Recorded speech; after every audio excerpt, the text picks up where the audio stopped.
What's up, people? I'm back with another report. This is the Primal Diet Experience, Part 6. Um, I do have to give a fair warning. I did experiments with salt, believe it or not, all June until like mid-July. So I haven't been strict by any means, really. Even with just disregarding the salt, I haven't really been strict either way. So that's just a disclaimer. But I've been following, at least 80% probably a raw primal lifestyle. So yeah, just disclaimer. Um, you can roast me if you want, but that's just what's been on my plate, what I've been experimenting with. So um,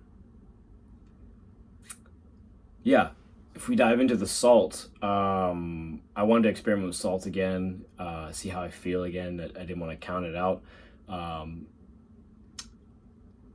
I ended up using a salt that what I heard was highly respected, the most um, non-tainted kind of salt, which was Celtic sea salt. So I put some Celtic sea salt in some cheeses that I've been making homemade, just like cottage cheese. I'm getting into like herbed cheeses, which is really good. Like put some chives and rosemary and stuff like that, and garlic, whatever you want. Gonna keep experimenting with combinations with herbs, but I wanted to see how the salt was in that kind of format, where it's binded to the cheese, if it enhanced the effects of the cheese, and then how I felt, of course, after I ate that with salt in it. I didn't have any immediate negative symptoms. Only thing I noticed immediately is that I'm definitely like super sensitive to salt now, which is a sign probably I shouldn't be using that much. Um, and that could be because I've gotten so used to the natural sodium in foods. My body's like, yeah, we don't need extra salt. So I think that is a sign to keep the salt low. But yeah, I didn't get any headaches like I have in the past with salt after a couple days. Um, I do get headaches like randomly. It's not consistent like every day headaches. Sometimes, and I don't know if that's from salt or not. It's really hard to tell most days. You know, from stuff you're detoxing from long ago, or some odd thing that you may have eaten that you usually don't. Could be a headache from that. Um, Either that food itself is toxic, or it's trying to pull out something that is toxic with that new food, um, and its abilities to pull toxins. So yeah, I still don't know what to make of salt. It's kind of it's not detriment. It's not like I would think of it this way. It's for me. It's not going to kill me if I have some in a meal. If I have a meal that's cooked, I will allow salt in it, because I feel like they're, even if it's not the most optimal mineral uptake from a rock, which salt is, um, maybe you get some sort of mineral replenishment going on since you've cooked sodium, of course, out of the cooked foods. So there's that. But yeah, I'm gonna go on and off salt probably for a while. I haven't had huge detoxes after, so I'll just manage that without overdoing the salt. Of course, I'm not gonna do that. Um, Next topic, vegetable juice is, I found, superior to water in all cases. Doesn't even matter what kind of water it is. If it's the most pristine mountain water, um, I've had all kinds of water, I think, at this point, that I've looked for. Vegetable juice just has the most hydrating factor to it, with that. Uh, I guess you could say it's already structured water, and it's just there and ready, for absorption immediately. When other water, I've heard you have to structure it again. You got to filter it more. So vegetable juice easier to drink that way. And then also, it's way better than water than when it comes to lowering acidity levels. Been feeling great. Because I have more red meat for some reason. I noticed during the hotter months. I don't know why. I thought I would want white meat, but yeah, that's just how it's been. And the vegetable juice helps me keep that appetite up for the beef.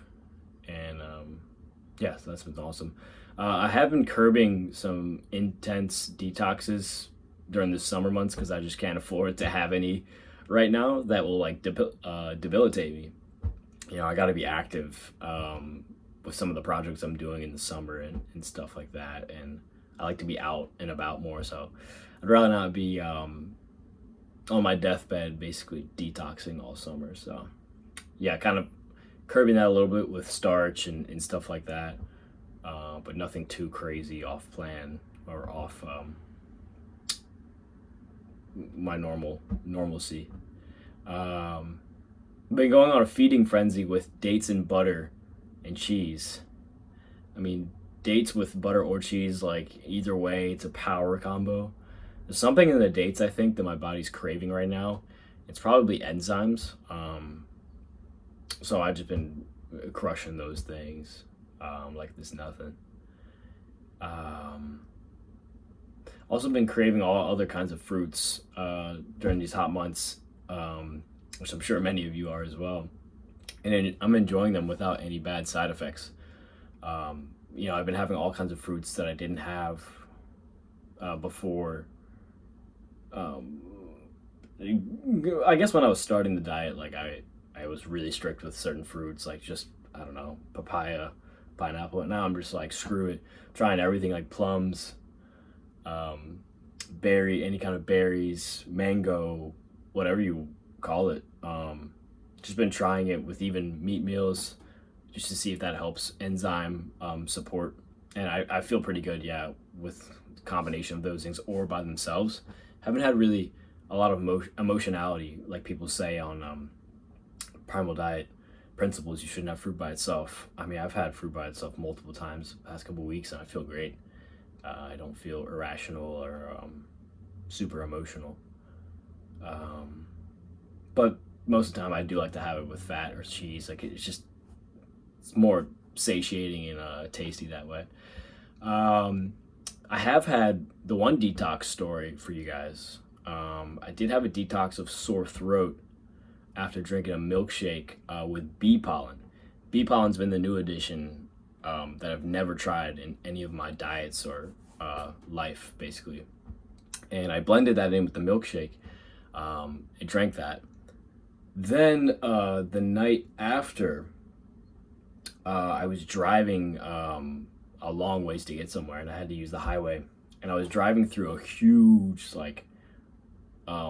smoke cloud, which was coming from those Canadian fires that happened recently, and it made my sore throat worse, and I got a huge headache and mental fogginess. I also woke up with a crazy sharp pain the next morning in my lower tooth range up to my ear on my left side, and that gave me a really painful headache, which I had never felt maybe ever or in a while. It was so bad I thought to instinctively go and get some cream and mixed it with honey to calm the nerves.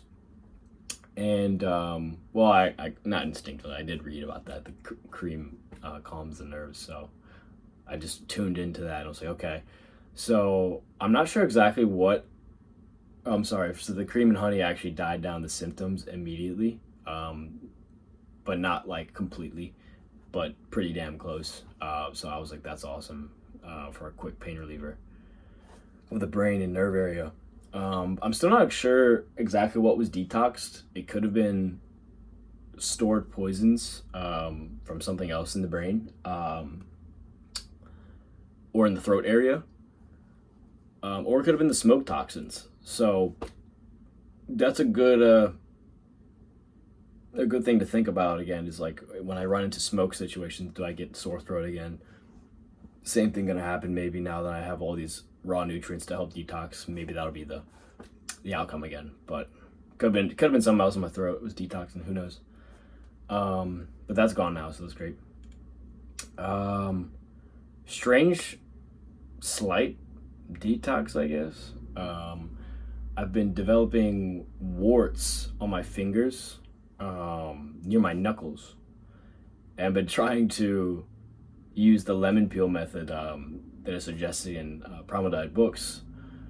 You put lemon peel bandages over the warts, and it's supposed to basically peel off the layers of the warts and destroy them, or I guess in another word, like disintegrate them. Um, and so I've been doing that. I did that for about almost a week, and there's really no progress. I gotta say, like it didn't really do anything. So I think I'm gonna switch back to the apple cider vinegar life hack and put those bandages on my warts and skin tags and things, and try to get those things off, because I think I'm detoxing through my fingers now, because I'm glad that's happening. I think because a lot of the synthetic stuff I used to wear as a kid, like gloves, um, held metallic things with my hands, all this kind of like synthetic stuff I did as a kid, I think it's coming out of my hands now. The stuff that was holding on to toxins for so long, finally getting a chance to come out, which is kind of exciting. I'll have to keep an eye on that, see how many more warts I get. Hopefully it doesn't get too out of control. I don't want to look like a witch, but oh, weird one. I've been having a new kind of nightmares ever since I got back from. I went to a trip in Ecuador actually a couple weeks ago, which was amazing. And I've been like half awake, half asleep during these nightmares, and I think, or during the actual half awake, half asleep thing, I have this conception that there's huge spiders around me. And I remember in Ecuador, I saw some of the biggest spiders I've ever seen in my life, and that imprinted like in my mind the vision of huge spiders. I think unconsciously, and so now I think I've had these dreams either to face my fears, and get over the idea that a spider could be that big in reality. I have to get over that, I think, in my head, or it's just another stress detox in general, just from traveling in Ecuador and seeing a lot of new things and handling all of that, because I've never traveled outside of the States, and it was just so much to take in that my perception of things almost made me think everything was fake, because it was just so surreal and just beautiful and like intricate with all the mountains and wildlife and everything and colors. So it could have been like stimulation detox. Makes sense as well. Hormonal detox in general.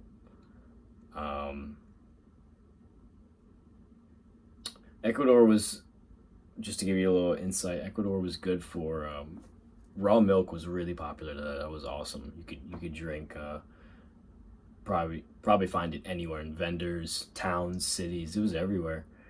As far as raw meats and culture, there was only like one or two butchers I saw in places, but I'm sure you could get factory farm stuff if you really had to. But yeah, there was a couple options. I think you just got to go more out rural, and there's a lot of good farms out there doing organic stuff. I also started my first high meat batch ever, so that's gonna be interesting. Next couple weeks, we're gonna get into it. I'm gonna try not to be scared and just go with a open arms, and yeah, hopefully I can get over the smell and whatnot. But oh, also the eye thing, real quick. I have looked at my eyes, and they haven't changed like structure or anything. The brown ring is still there, but I have noticed my eyes are getting a little lighter. They're green still, but they're getting lighter, I think, a little bit. So that's the eye update. And that's probably all I can think about So, all right, guys. See ya.